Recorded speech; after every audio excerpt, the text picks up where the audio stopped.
Hello everyone. Today we are going to start the discussion of English grammar. Okay? So I am going to make a series of videos on English grammar. लेकिन एक बात है, हम English पढ़ेंगे लेकिन हिंदी में. हाँ, आप लोगों ने ठीक सुना, हम इंग्लिश पढ़ेंगे ज़रूर लेकिन हिंदी में. इसके पीछे एक रीज़न है. मैं अपने ये टीचिंग प्रोफेशन में जब से आया हूँ तब से मैंने ये महसूस किया है कि स्कूल्स में इंग्लिश लैंग्वेज में पढ़ाया जाता है बचपन से और उनको ट्रेनिंग दिया जाता है कि किस तरह से वो इंग्लिश में बात करें, किस तरह से इंग्लिश को समझें. लेकिन यही सेम चीज़ को हम घर में फॉलो नहीं कर पाते. हम लोग घर में अपनी मातृभाषा में ही बात करते हैं. कोई उड़िया में बात करता है, कोई हिंदी में बात करता है, कोई तेलुगु में, कोई तमिल में.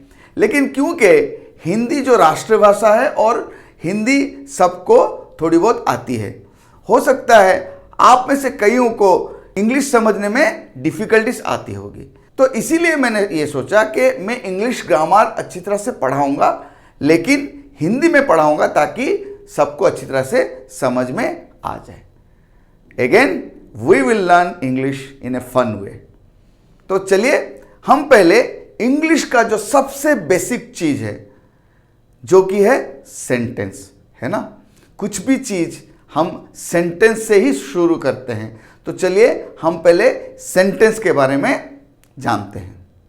हमें ये पता है कि इंग्लिश लैंग्वेज में 26 अल्फ़ाबेट्स हैं A to Z, ठीक है. और इनको कंबाइन करके हम वर्ड्स फॉर्म करते हैं, ठीक है. और वर्ड्स जब हम ग्रुप करते हैं तो सेंटेंसेस बनते हैं. लेकिन क्या हर एक ग्रुप ऑफ वर्ड एक सेंटेंस होता है? नहीं. मैं एक एग्जांपल देता हूं. तो क्या ये सेंटेंस है? नहीं. ये भले ही कुछ मीनिंग दे रहा है हमें, लेकिन ये एक फ्रेज है. ये एक कंप्लीट सेंटेंस नहीं है, ये एक फ्रेज है. हम फ्रेज के बारे में आगे डिटेल में पढ़ेंगे. अभी आप ये देखिए कि अगर मैं इस फ्रेज को दूसरे तरीके से अगर इस्तेमाल करूं तो ये मुझे एक मीनिंगफुल सेंटेंस देगा. जैसे कि she needs a glass of water. Now it has a complete sense. She needs a glass of water. तो बिल्कुल आप लोग अभी जल्दबाजी मत कीजिएगा.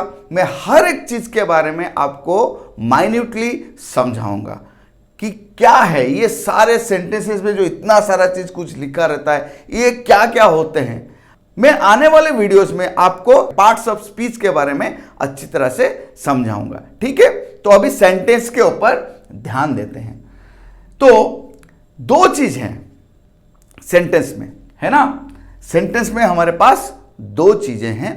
एक जिसके बारे में हम बोल रहे हैं, है ना, हम जिसके बारे में बात कर रहे हैं. यहां पे हम किसके बारे में बात करें? शी, ठीक है. और उसके बारे में हम क्या बात कर रहे हैं? Needs a glass of water. तो दो चीजें हैं.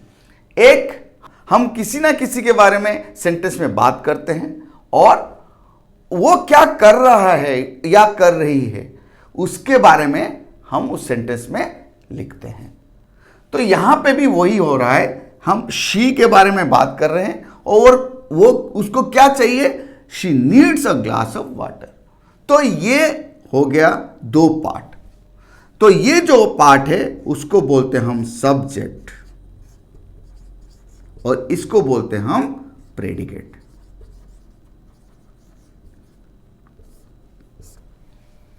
जिसके बारे में हम बात कर रहे हैं वो हो जाता है सब्जेक्ट और उसके बारे में हम जो बात कर रहे हैं वो हो जाता है प्रेडिकेट. हम यहां पे शी के बारे में बात कर रहे हैं, उसके बारे में क्या बात कर रहे हैं? उसके बारे में ये बात करेंगे she needs a glass of water, so it is the predicate. ठीक है. हम कुछ और एग्जाम्पल लेते हैं और आपको अच्छी तरह से समझ में आ जाएगी कि सब्जेक्ट और प्रेडिकेट क्या होता है। ओके, तो यहां पे मैंने 4 सेंटेंसेस लिखा है। पहला सेंटेंस में क्या है, Rahul is reading a novel. तो हम यहां पे इस सेंटेंस में किसके बारे में बात कर रहे हैं, राहुल के बारे में। तो ये राहुल जो हो गया वो हो गया आपका सब्जेक्ट। उसके बारे में हम क्या बात कर रहे हैं, वो क्या कर रहा है, इज रीडिंग अ नोवेल। सो ये हो गया आपका प्रेडिकेट। ठीक है, वैसे दूसरे सेंटेंस में जब जाएंगे, ही हेट्स डॉग्स, हम किसके बारे में बात करें, ही। उसके बारे में हम क्या बात करें, दैट ही हेट्स डॉग्स। तो ये हो गया तुम्हारा ही हो गया सब्जेक्ट, हेट्स डॉग्स हो गया तुम्हारा प्रेडिकेट। थर्ड सेंटेंस में आई के बारे में हम बात कर रहे हैं और waited for you till 5 PM, ये उसके बारे में हम बात कर रहे हैं। तो I waited for you till 5 PM, तो आई हो गया subject, waited for you till 5 PM हो गया तुम्हारा प्रेडिकेट। ये जो सब्जेक्ट और प्रेडिकेट हम जो अभी पढ़ रहे हैं, ये पहले जो हमने अभी डिस्कशन किया वहां पे तुम लोग ने देखा होगा कि सब्जेक्ट स्टार्टिंग में, सेंटेंस के बिगिनिंग में ही था, है ना, और प्रेडिकेट उसको फॉलो कर रहा था। इसका मतलब क्या ये हमेशा ऐसे ही होता है, नहीं, ऐसा नहीं होता है। ये सब्जेक्ट हमेशा बिगिनिंग ऑफ द सेंटेंस में रहेगा ऐसा कोई जरूरी नहीं है। ठीक है, अभी हम ऐसे कुछ एग्जांपल्स देखेंगे और समझने की कोशिश करेंगे। ठीक है, तो यहां पे मैंने 3 अलग अलग एग्जांपल्स लिए हुए हैं। पहला एग्जांपल क्या बोलता है, in that house lives mister Verma. In that house lives mister Verma. तो यहां पे हम मिस्टर वर्मा के बारे में बात कर रहे हैं। यहां पे मैंने 3 अलग अलग सेंटेंसेस लिए हुए हैं और अभी देखते हैं सब्जेक्ट और प्रेडिकेट कहां पे हैं। ठीक है, जब हम पहला एग्जांपल देखते हैं, वहां पे देखो लिखा हुआ है in that house leaves mister Verma. यहां पे हम मिस्टर वर्मा के बारे में बात कर रहे हैं, लेकिन mister Verma at the end of the sentence है। तो ये यहां पे होने के बावजूद यही हमारा सब्जेक्ट है जिसके बारे में हम बात करें, mister Verma. He lives in that house. So in that house lives, ये हो गया तुम्हारा predicate.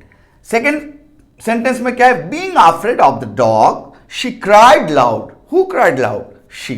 So she is our subject. ठीक है, शी सब्जेक्ट हो गया और ये बाकी हमारा हो गया प्रेडिकेट। वैसे ही थर्ड सेंटेंस में, have you completed your task. यहां पे देखो हमारा जो सब्जेक्ट है वो यहां पे है, हम किसके बारे में बात करें, यू। तो यू हो गया हमारा सब्जेक्ट, बाकी जो पार्ट है वो हमारा प्रेडिकेट है। स्टूडेंट्स, इस वीडियो में इतना ही। आज हमने इंग्लिश ग्रामर का जो सबसे बेसिक पार्ट है सेंटेंस, उसके बारे में डिस्कशन किया। सब्जेक्ट और प्रेडिकेट के बारे में भी हमने डिस्कशन किया। तो जितना भी आज हमने डिस्कस किया तो उसको रिवाइज करो। रिवाइज मतलब क्या, इस वीडियो को दोबारा प्ले करके देखो, उसके बाद जो भी ग्रामर के बुक्स होंगे आपके पास उसको पढ़ो और उसके अंदर जो एक्सरसाइज होंगे उनको करने की कोशिश करो। अगर कहीं पे भी कुछ प्रॉब्लम आ रहा है तो I am always there for you. Please mail me, I will clear all your doubts. So keep learning, keep practising and most importantly keep smiling.